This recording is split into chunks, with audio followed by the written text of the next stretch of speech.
This is a local SEO review of a plastic surgeon. What does it get right? What does it get wrong? What can you implement on your website? So we're looking at the results for rhinoplasty surgeon, Dayton, Ohio. Let's take a look at this number 2 result right here. So the very first thing that jumps out at me is there's no book a consultation button on mobile. First thing I would do would be to add a click to dial here and here. That alone is going to increase the number of consults that you get through this website. Next, let's look at the title tag. Wow, this title tag is a mile long. And interestingly, Google is actually ignoring what they've written. Okay, so I'm going to rewrite this for them. And I've first added an exact match of the target keyword that we need to go after. And I've given people a reason to actually want to click on them over somebody else, none of whom are giving any sort of value proposition about themselves. We're also going to rework the content so that the first thing on the page is going to be an H1 that says rhinoplasty Dayton, Ohio. This areas we serve should not be marked up with an H1. That's not the primary heading on the page. And then frankly, the next thing that needs to happen is we need to add a whole bunch of sections to this website. This FAQ section actually does make sense, especially in the days of ChatGPT and Google AI overviews. There's something called a query fan out, meaning when somebody enters a search into one of these generative AI platforms, it performs a bunch of sub searches to get information, and something like the benefits of a rhinoplasty or what does it mean to be double board certified, they actually may help this page to be seen as more comprehensive,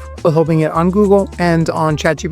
The problem here is that this landing page does not sell at all. After this hero section, instead of getting into why rhinoplasty, honestly, the person's already looking for rhinoplasty. They don't need to be convinced. The next thing that we need to tell them is that you are a surgeon that should be trusted. So your affiliations, awards, recognitions, reviews, examples of your work need to be on the page, and people shouldn't have to scroll much to see them. All the subtypes of rhinoplasty and open rhinoplasty, revision rhinoplasty, we do epic rhinoplasty, all of that frankly needs to be added to this page, and it would help it to rank better. As a matter of fact, I'm actually surprised that this website ranks as well as it does. This is either because it's a very uncompetitive market, or this is a place that is doing something else that's benefiting its SEO, like having a great social media presence. I honestly don't know. And wrapping this up, the next thing that I would take a look at is adding a canonical URL. It's not entirely necessary, despite what some technical SEO quote-unquote experts may tell you, but it's definitely a best practice, and there are scenarios in which you will regret not doing this. Lastly, when it comes to the structured data, they've entered that this is a medical webpage, that it's about rhinoplasty. This was done well. If you're ever doing a schema or a local SEO for a business, it's good to do this. All of the areas served was done well. They added the cities in here. This part was actually done exceedingly well, and it's something that you should do in your own website.